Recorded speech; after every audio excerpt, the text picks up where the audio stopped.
Hi, this is Lisa from Adventures in Agriculture, and welcome back to the channel.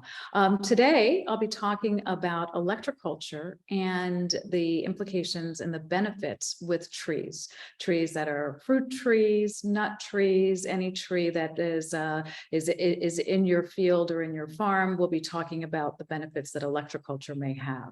I'm based in the region of Puglia, and in this region, olive trees are a very important part of the economy. Yet in the southern part of Puglia, we're experiencing a blight where they're saying it's based on a bacteria called Xylella fastidiosa.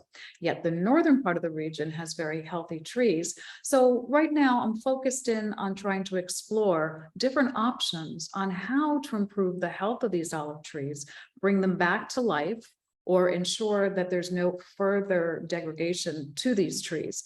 And today, I'm going to welcome Yannick Van Doorn back here, who is an expert in agriculture. Welcome, Yannick. How are you today? Hello, welcome everybody. Thank you, Lisa, for inviting me. My pleasure. You're my go-to expert in electroculture, and I hope that we'll be continuing these discussions. But what we want to do today is just get a perspective on how you look at using electroculture when you approach trees. Maybe we could think about it specifically from the olive tree perspective or any other type of tree. Want to give us a little bit of background on an experience you may have with the use of electroculture in trees?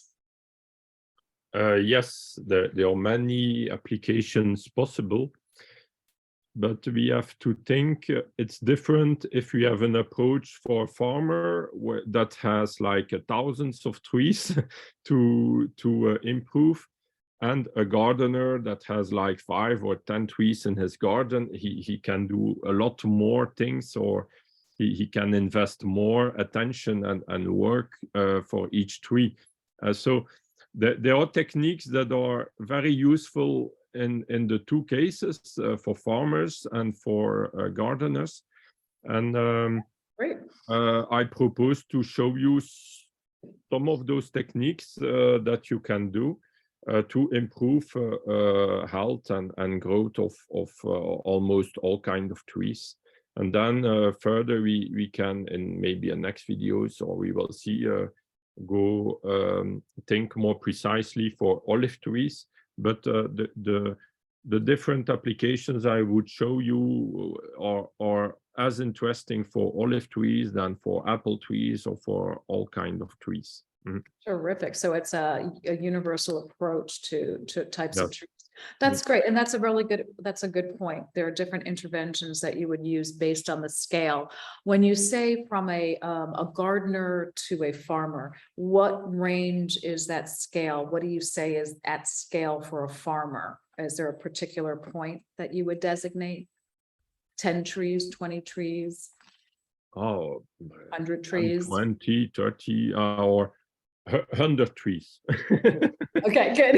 Because that's right. There's about the amount of care you can give to each one of your child trees that you have in your care, which is great. It's like to compare a family with parents and a few children, and the school with hundreds of children. It's exactly.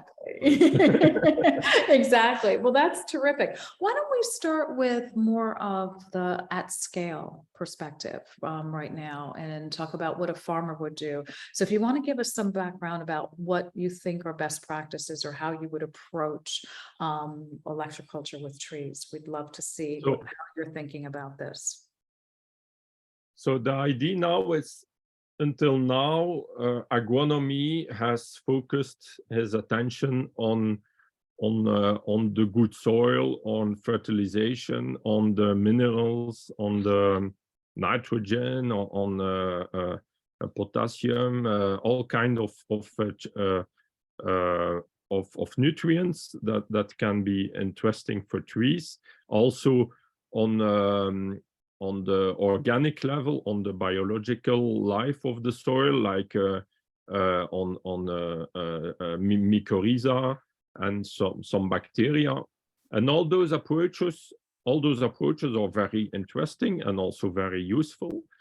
But now we will focus, and that's a subject that is almost unknown by most of agronomists is the influence of magnetic field, the magnetic field of the earth, and also the electrical field of the earth.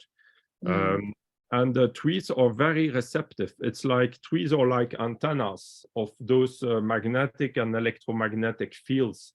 And those electromagnetic fields we find in our environment, there are some good and some very bad, like most artificial electromagnetic fields, like from radios, like from our phones, telecommunication devices, are mostly quite harmful for trees.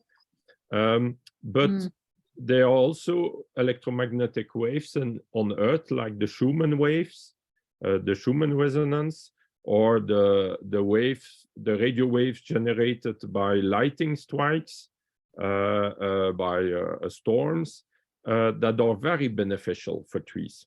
And the trees, with their branches and their leaves and their roots, it's like a big antenna.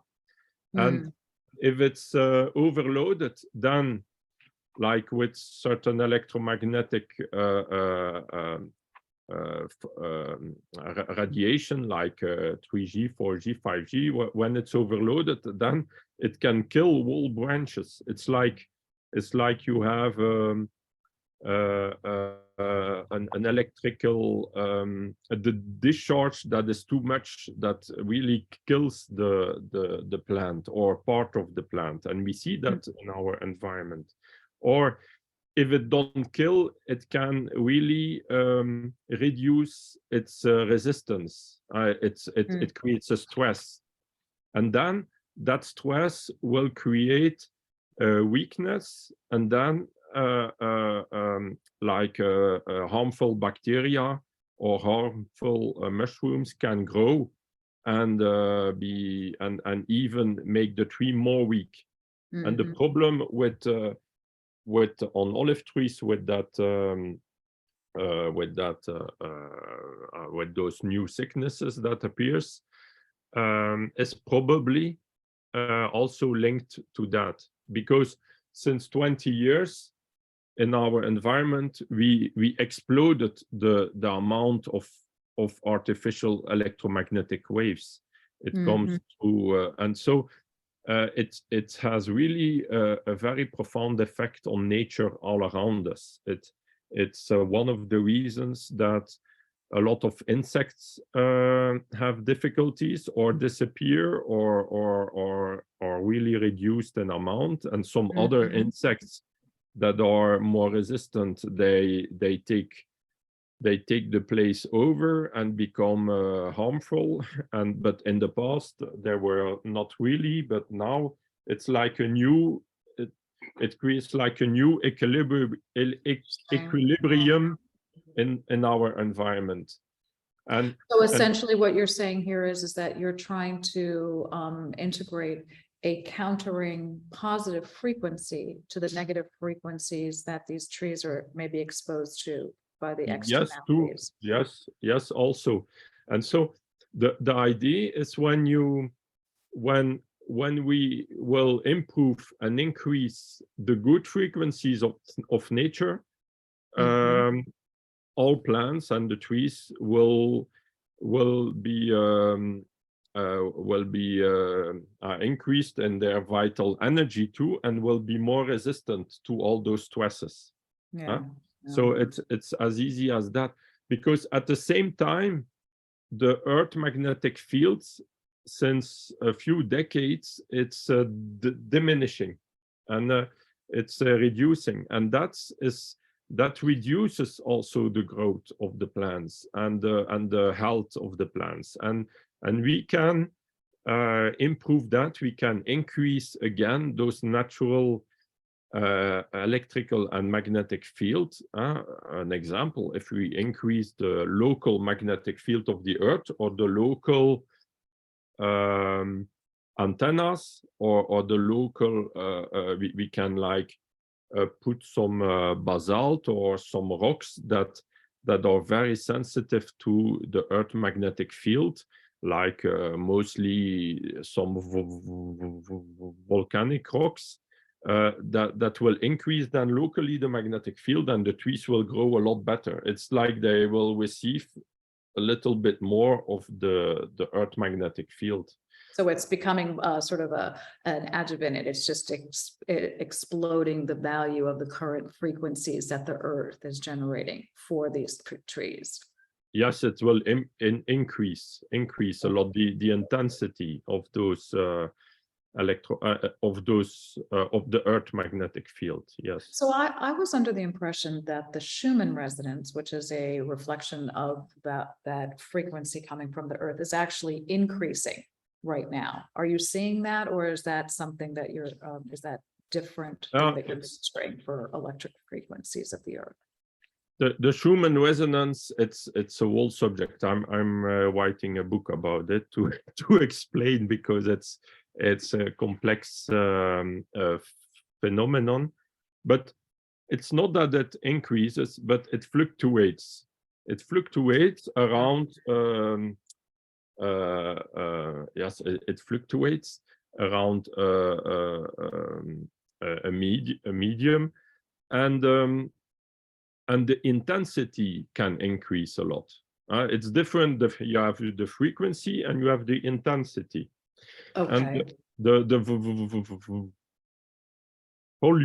volume, it's like of a sound on a radio. You put the volume can be higher or less, and so the intensity sometimes increases and sometimes reduce, and that depends. And also the frequency can change too. Around every day it changes a little bit.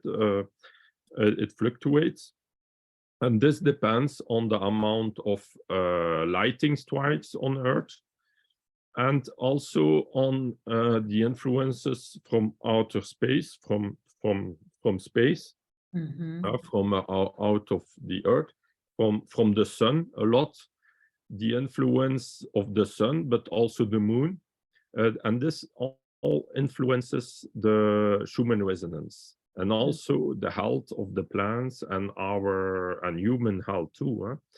You can become like more irritating, or have more energy, or more creativity, and it can depend directly from the Schumann resonance on Earth. Exactly.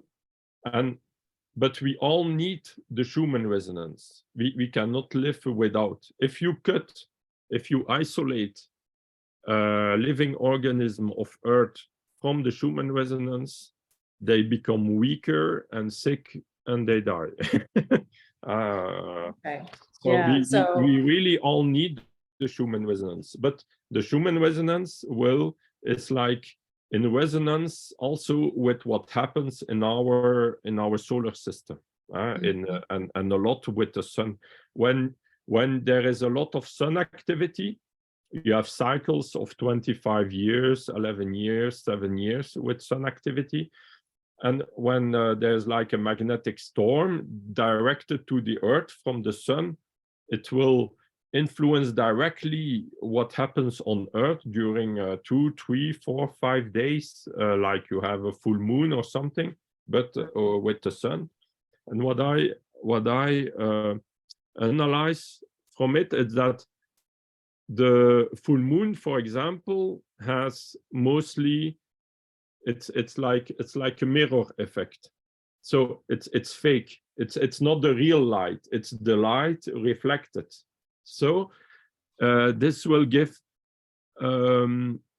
mostly bad ideas. It's not good to make decisions when it's full moon. It's better to but that's another story.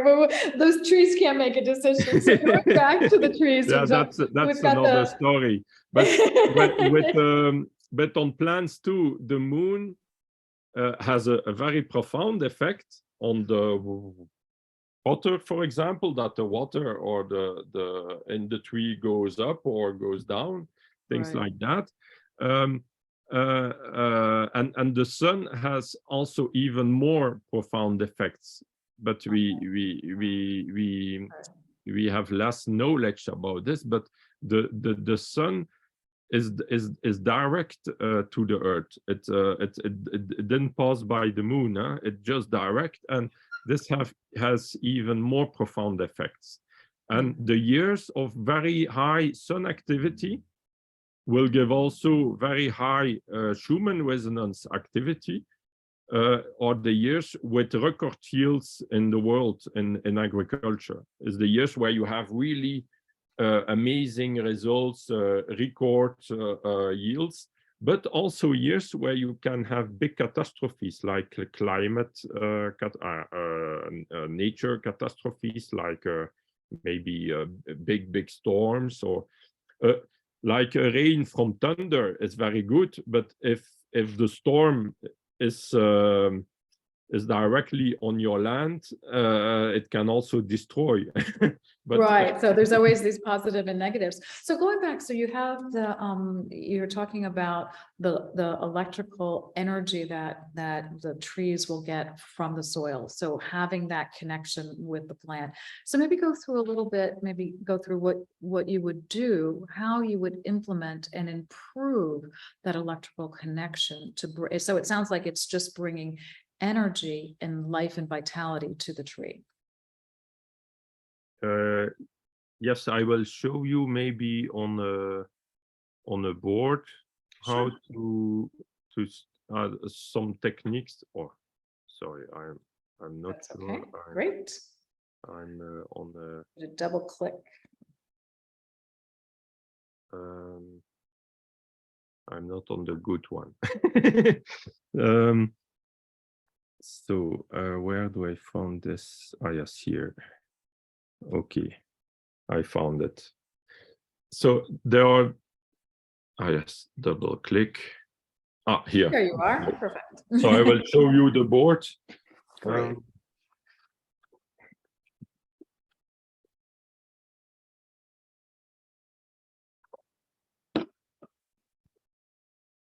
Sorry. No worries. I have to clean it a little bit more.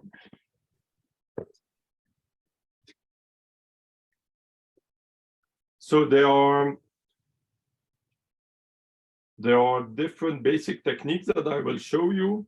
There is one, it's to put some rocks that are natural paramagnetic, like certain sand. Here you have a bag with some sand inside from a volcano, but you have it also in powder. And this is basalt that is very paramagnetic, and you can measure that with Callahan devices or with certain laboratory devices. It's like the sensitivity to the magnetic field of the Earth. Okay. And when you put this in the soil, it will increase. It's like free energy. It will take the energy of the magnetic field and transform it in kind of energy that is very beneficial for living organisms. We see that plants grow a lot better. The earthworm activity also increases a lot. I see it in my garden everywhere, to the farmers too, that earthworms activity is really increased, and that's very good for health. And so there is one way to do it if you have a tree. Yeah, let's take a look at that. I will show you. And can you just say earthworms, are they important for growth of trees or for growth of any plant? Yes, earthworms. It's also a big subject, earthworms, but okay. You could do a quick thing and then go back into this. The earthworms, they help to create a good soil with good microorganism activity, and they create galleries that will also bring oxygen in the earth, will increase the oxygen and will increase fertility.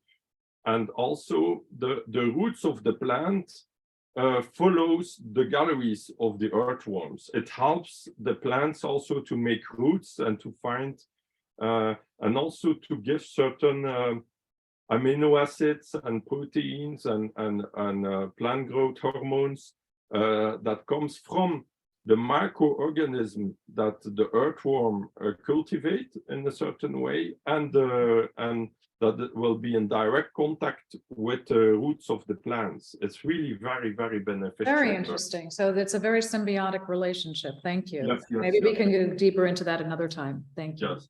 So Okay. if we have the tree, Beautiful tree, Yannick. Well done. yeah. So it's very schematic. You can put the basalt all around, just in powder or in sand. So in a circle, you're saying a circle around it, or? You can do the two ways. You can just put all on the soil below the tree. Okay. If the tree is big like this, then you do it here in that zone, because the tree, most of his roots will be as above as below. It's as you see the tree above, it will be the roots below. So you know the range of where going the roots. Sometimes it can go further, but mostly it's below the tree. Terrific. And then you can put all. You can or spray it if it's powder. You can mix it with water and spray it, or you can just powder it or just put it around. Like I would say 1 kilo per square meter. Around 1 kilo per square meter, you will have already. Okay. Okay. But there is also another way to do it. It's to put to make like a circle, and then you do like this. It's like you put a circle. I would say you make like a circle on the soil. You put the basalt really in a circle on the, and it creates like, and that's strange, but we discovered that it creates like an antenna effect or something, but it increases a lot the energy of the tree. So then you have like two effects. You have a kind of circular antenna, and you have also the beneficial effect of the magnetic field reception by the particles of the basalt. That will, with time, with the earthworm activity and the animals, it will mix automatically with the earth. But I saw already several trees that were very sick, and when I've put that really in a circle like this, it really increased a lot the growth and the health of the plant and the tree, and there were no sick anymore afterwards. So it really it works even better than just put it everywhere. Oh, okay. So it's encircling it, so you're capturing sort of the sort of width and length of the roots of the tree. So it's going down around all of it. You can do a circle like at 1 or 2 meters from the tree, like this. I would say at 1 or 2 meters from the tree, you do a circle. That's good advice. That's great. So one of the things that you mentioned, you said that it brings more oxygen. It gives the tree energy, so it's more resilient to other stresses. What we're seeing on the trees in Puglia of the olive trees is that they're not able to carry water up from their root system into the upper part of the tree. Do you think this then would be a good approach to supporting? Yes. Now, this can be also a phenomenon from electromagnetic waves. When the water doesn't go in the tree, because you have, I will show on the boards. Yeah, please do. Yeah. You have on the tree, you have here on the atmosphere, it's a positive charge, and the soil is a negative charge.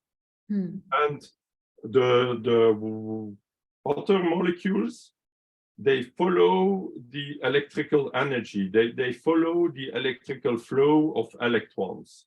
And the hypothesis electrons exist. But that's another subject. We have many more videos to do, it sounds like.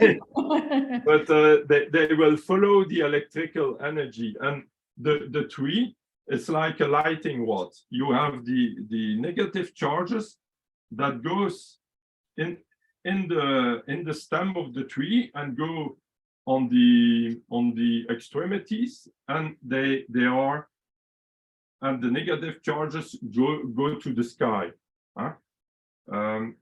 It's the point effect. So scientifically, they called it, if I translate from French, it's the point effect. It's like on a lighting rod.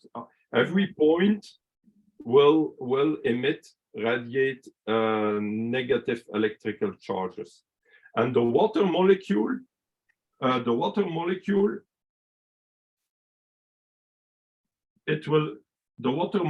will follow the negative charges. So if you have a lighting rod, it's like a wire. So the water molecule cannot go through the wire through the electrical wire. But on a tree, it can go through the stem, and then the water become the up of the tree will go up. But when you have harmful electromagnetic waves, like I will say an antenna here, that is bad.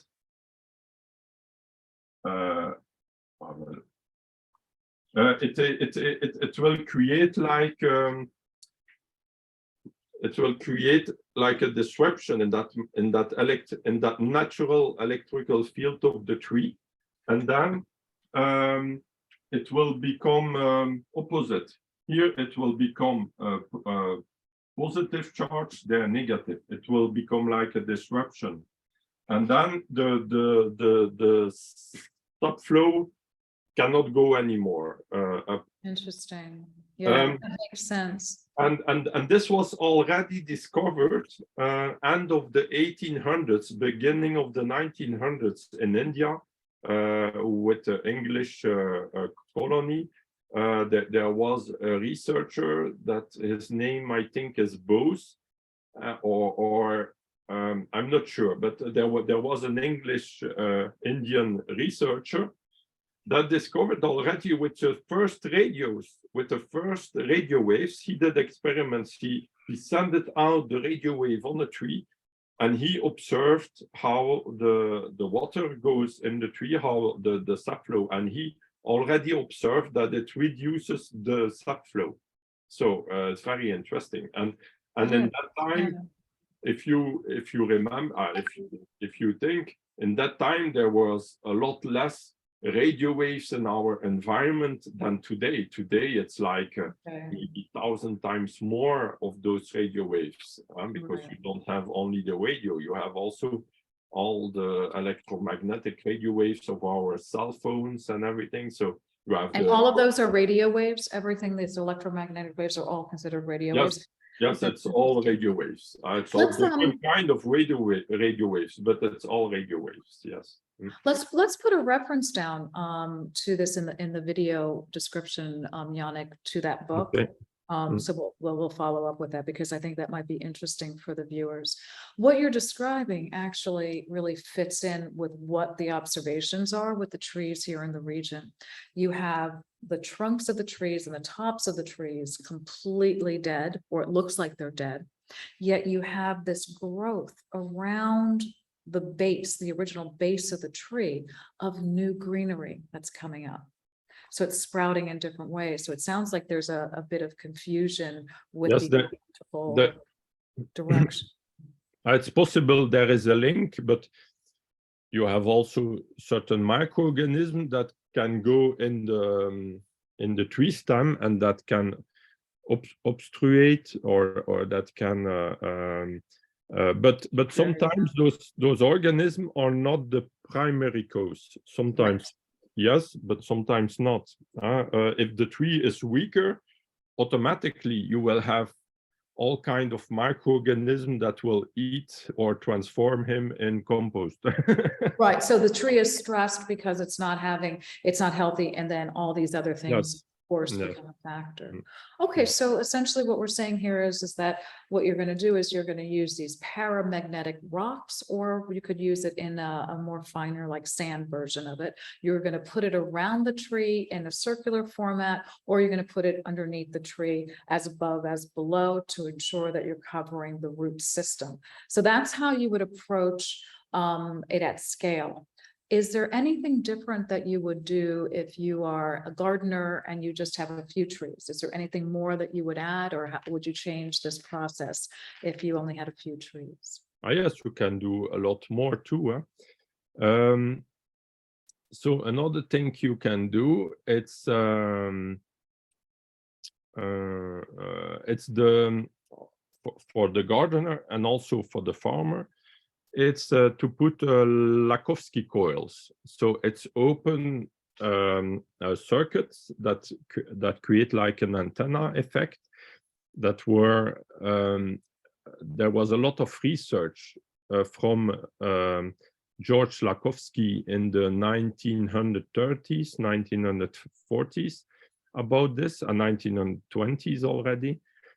There was also research from Justin Christofleau, pioneer in electroculture techniques from France in the 1920s and 30s too. And those coils, like I will show you. Yeah, show us. And what are the coils called, Yannick? I didn't understand that word. What type of coils did you call them? Lakovsky, by the name Lakovsky. Lakovsky.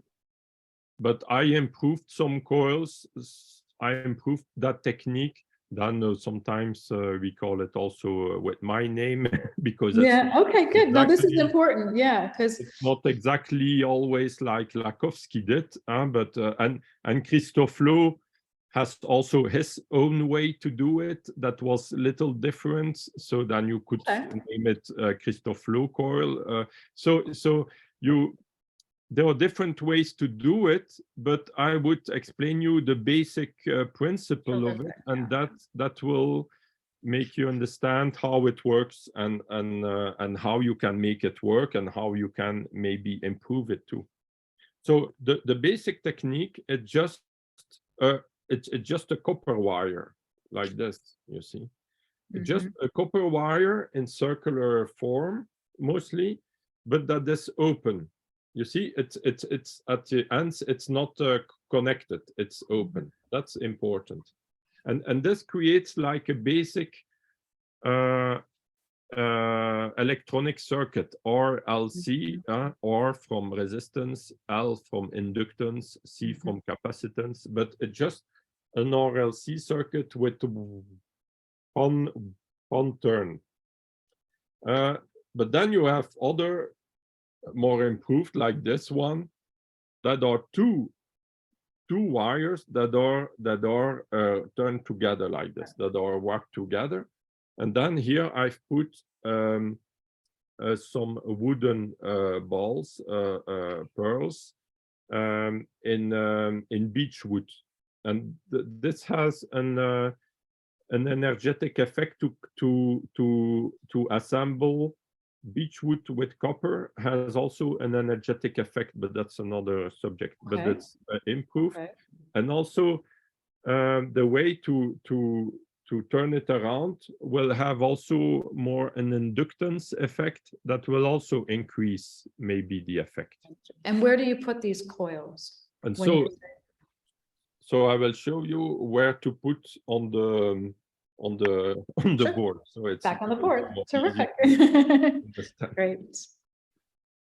So if we have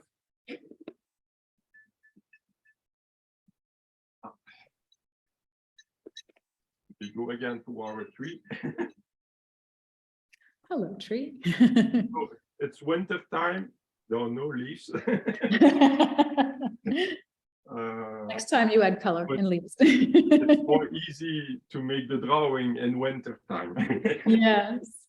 So how to do? So we have the roots.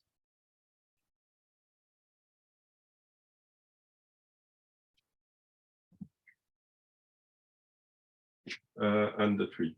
Yes, here I will, for example, put a branch like this. We would say here it's the north. You will see why I put the directions, and here the south. So the basic technique of George Lakovsky, what he did, he put on geranium plants or pelargonium plants, he injected them with a cancer of plants, and one he put a Lakovsky coil, a coil like this, that is probably inspired from bracelets you find in archaeology and history. You have tribes all over the world since thousands of years that has like bracelets that are open of copper or silver, and that has a kind of electromagnetic effect that increases our energy. And probably he inspired him from that, because he didn't invent this like this. And then he tried this out on the plants, and so he put the open side to the north, like this. You see, if here you have the north, there the south. He put the open side to the north, and it was at an angle like this. Like at an angle, if you would do like this, at 30 degrees. But Okay. this was his first experiments, and a lot of people do it like this, and then they put like a support or a little bamboo stick or something to hold it. But this you can do in your garden. But if you are a farmer with thousands of trees, you cannot put your Lakovsky coil exactly like this. But you will see it's not so important to put it like this. It will work also different ways that are more easy to do. Okay. No. That's a way to do approach. Okay. Okay. That's a way to do it. Now, another way to do it is just to put it on the soil. Just as easy like this. On the soil. I tried it also already. For example, you have a pot that's aloe vera, but you can just put it, you see, like this, on the soil or in the pot, even in your plants, in your garden or in your apartment. You can do that. It's very easy. So my plants will have jewelry adornment. Fantastic.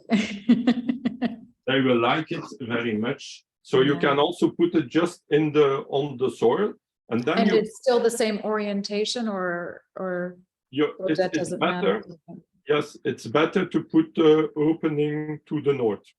Okay, true north, not the 30-degree angle, right? True. Yes, and then you don't need the 30-degree angle. You just put to the north. But even if you put it in other directions, it will work too. Huh? It's like a radio. You have to imagine you have your radio. If you direct the antenna to the other antenna or from where comes the waves, it will work better than if you just put the antenna somewhere without paying attention to it. So, but it will work too if the waves are there. So here it's a little bit similar. It will work better if it's oriented with the Earth magnetic field to the north. Okay. Great. And yes, and this is the same if you are in southern hemisphere of the Earth or northern hemisphere of the Earth. The Earth magnetic field is the same direction. Okay. Okay. So that's one way to do it, but you can also do it differently. You can also put it when you plant the tree in the soil, around the roots. Then since some years, every time I plant a tree, I put it in the hole, and I put the tree inside of it, the roots inside of it, and it seems to work too. Okay. You can also just put it around a branch like this. You see, around, like you have the your arm is the branch of the tree, for example. You can just put it around like this. Right. And then if you do it like this, then it's better that you put it on the south side. Here on the south side, and the tree trunk on the north. And this is more the Christoflo way of doing it, because Christoflo, he discovered that if you put a Lakovsky coil like this vertically, then it will increase all energy to the north, but not to the south. And it's very logic, because it's because it interacts with the Earth magnetic field, and the Earth magnetic field goes, the energy comes from the south to the north. And so it's very logic. And so it's like amplified, or it's like modified in a certain way. But he discovered that everything that is done on the north side will be increased. And this seems to work very well. I do it also since a few years in my garden. It looks to work very well. And it's quite easy, because then you are passing your trees and you just put it. If you are a farmer that has like thousands of trees, you can do like this. You can take a roll of copper wire like this. Very easy. And you are in the field, and you pass by each tree and you cut like this. Yeah. And you put it, and you do it again, or you are with two people and one is cutting and the other is putting it on the trees. Terrific. And in one day you have done hectares and hectares of trees. It's very easy. Very because good. in farming or in your garden, to put on the soil, it's not advised. Why? Because maybe you have your dog that want to play with it, or your children that will take it and Or play, other animals that come along. Absolutely. or your grass cutting machine that will take it. So it's more easy to put or in the soil or on the tree. It's more easy. On the south side. Terrific. Wow. So those are great suggestions on that. So you can also put it around the tree trunk. I made also, if it's just like a very special tree that you want to save, then you can invest some little more than if you have thousands of usual trees. And then I make also like bells. I do it for humans, but you can also use it for trees. And then you have just to take it to put the belt like this. And this is even a lot more powerful than one like this, because here you have only one wire.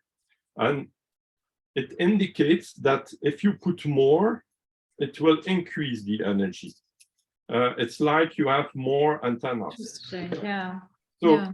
And here, that's a special belt with hundreds of copper wire. So it's like you put hundreds of antennas on the tree. So this is a lot more powerful, but you cannot do this on every That's tree. very interesting. It's almost like the emergency, the ICU of trees, of tree therapy.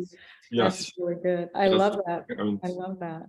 And what is also interesting with a kind of belt like this, you can just put it around, and as when the tree grows, automatically you can make it that is that it can grows with the tree. So it grows with the tree. It's Wow. Well, Yannick, that's a lot of information. I think we're gonna stop there for this video. awesome. So recapping, what you're saying here is that electroculture has great opportunity to support tree growth, to improve their resistance to other diseases, and to return them back to a more healthy environment.